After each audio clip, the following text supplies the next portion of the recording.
നമസ്കാരം. നിത്യജ്യോതിഷത്തിലേക്ക് എല്ലാ മാന്യ പ്രേക്ഷകർക്കും സ്വാഗതം. ഇന്ന് 2024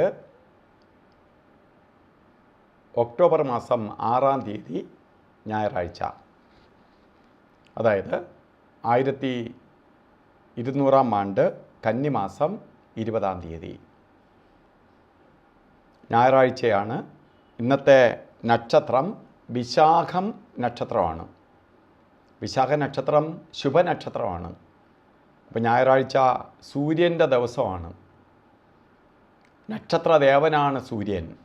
സൂര്യൻ്റെ ദിവസം, വിശാഖം നക്ഷത്രം, ഇതെല്ലാം കൂടി ഒത്തു വന്നിരിക്കുന്ന ദിവസമാണിന്ന്.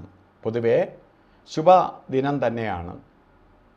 ഇപ്പോൾ ശുഭകാര്യങ്ങൾക്ക് അനുകൂലപ്രദമായ ദിവസം തന്നെയാണ് ഇന്ന്. അപ്പോൾ നമുക്ക് ഞായറാഴ്ച ഇന്ന് അവധി ദിവസമാണ്. വീട്ടിലൊക്കെ നിൽക്കുന്ന ദിവസം, നല്ല ദിവസം വരിക എന്ന് പറഞ്ഞാൽ നല്ലതാണ്. കാരണം ജോലിക്കൊക്കെ പോകുന്ന ദിവസം മോശമായി വന്നാൽ പോലും വീട്ടിൽ നിൽക്കുന്ന ദിവസം നല്ലതായിരിക്കണം. എങ്കിലേ വീട്ടിൽ നല്ല സന്തോഷപ്രദമായി ഭാര്യയും മക്കളും അല്ലെങ്കിൽ ബന്ധുമിത്രാദികളുമായിട്ടൊക്കെ കൂടുതൽ ഇടപെടുന്ന ഒരു ദിവസമാണ് അവധി ദിവസം.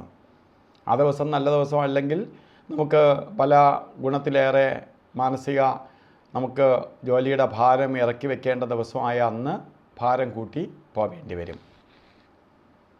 അപ്പോൾ ഇന്ന് നല്ല ദിവസമാണ്. അപ്പോൾ സന്തോഷപ്രദമായ അവസ്ഥ തന്നെയാണ്. എങ്കിലും ഇന്ന് ബർത്ത്ഡേ വന്നിട്ടുള്ളവർ, കന്നിമാസത്തിലെ വിശാഖ നക്ഷത്രം ബർത്ത്ഡേ വന്നിട്ടുള്ളവർക്ക് ഒരു വർഷത്തെ ഫലത്തെയാണ് ചിന്തിക്കേണ്ടത്. അപ്പോൾ ഒരു വർഷത്തെ ഫലത്തെ ചിന്തിക്കുമ്പോൾ സൂര്യൻ്റെ ദിവസമാണ് ബർത്ത്ഡേ വന്നിട്ടുള്ളവർ. ആദിത്യനിൽ അലയാത്തവരായി ആരുമില്ല, കുറച്ച് അലച്ചിലുണ്ടാവും. അപ്പോൾ അത് നമുക്ക് കത്തിച്ചെല്ലാം ചെയ്യുന്ന കാര്യങ്ങൾക്കെല്ലാം കുറച്ച് അലച്ചിലും ടെൻഷനും ഒക്കെ കൂടുതലായിട്ട് തരുന്ന ഒരവസ്ഥാവിശേഷമാണ് സൂര്യൻ്റെ ദിവസം ബർത്ത്ഡേ വന്നാൽ. അതുകൊണ്ട് നമുക്ക് എന്ത് ചെയ്യണം? സൂര്യനെ ഭജിച്ച് പോകണം. ഈ ഒരു വർഷക്കാലവും നിങ്ങൾ സൂര്യ നമസ്കാരം ചെയ്യണം. രാവിലെ എണീറ്റ് എല്ലാ ദിവസവും സൂര്യഭഗവാനെ പ്രാർത്ഥിക്കണം, ഇതൊന്നും വരാതിരിക്കാൻ. മറ്റൊന്ന്, സൂര്യൻ്റെ ദേവൻ എന്ന് പറഞ്ഞ മഹാദേവനാണ്. ശിവക്ഷേത്രത്തിൽ പോവുകയും ഭഗവാന് ഈ ഒരു വർഷക്കാലവും നിങ്ങളെ പക്ക പിറന്നാൾ തോറും എല്ലാ മാസത്തിലെയും വിശാഖ നക്ഷത്രത്തിൻ്റെ അന്ന് ജലധാരയും മൃത്യുഞ്ജയ ഹോമവും ഒക്കെ ചെയ്ത് പോവുകയും ചെയ്യുമ്പോൾ ഈ ദോഷഭാവം എഫക്റ്റ് ചെയ്യാതെ പോകും. അപ്പോൾ നമുക്ക് ഐശ്വര്യപ്രദമായി തീരും. ഏറ്റവും കൂടുതൽ പ്രശസ്തിയും ഉയർച്ചയും തരുന്നവനാണ് സൂര്യൻ. അതിനൊപ്പം ടെൻഷനും അലച്ചിലും അസ്വസ്ഥതയും ഉണ്ടാക്കുമെന്ന് മാത്രമേ ഉള്ളൂ. അത് കുറയ്ക്കാനാണ് ഈ പരിഹാരം ചെയ്യാൻ പറഞ്ഞത്. അപ്പോൾ ഇന്നത്തെ ദിവസം അവധി ദിവസമാണ്. ഇന്ന് ഓരോ കാര്യത്തിന് ഇറങ്ങുമ്പോൾ രാവുകാല സമയം നോക്കിക്കോളണം. രാവുകാലം എല്ലാവർക്കും അറിയാം, വൈകുന്നേരമാണ്. 4:30 തൊട്ട് 6 മണി വരെ എന്ന് കലണ്ടറിൽ രേഖപ്പെടുത്തിയിട്ടുണ്ടെങ്കിലും രാവുകാല സമയം ഇന്ന് വരുന്നത് 4:40 തൊട്ട് രാവുകാലം തുടങ്ങും. 4:30 തൊട്ട് എന്ന് കലണ്ടറിൽ ഇട്ടിട്ടുണ്ടെങ്കിൽ 4:40 തൊട്ടേ രാവുകാലം തുടങ്ങുകയുള്ളൂ. 6:09 വരെ ഉള്ളൂ രാവുകാല സമയം. അപ്പോൾ ഇന്നത്തെ ദിവസമാണ് നമ്മൾ ഓരോ കാര്യങ്ങൾക്കൊക്കെ പുറത്ത് പോവുകയൊക്കെ ചെയ്യുന്നത്.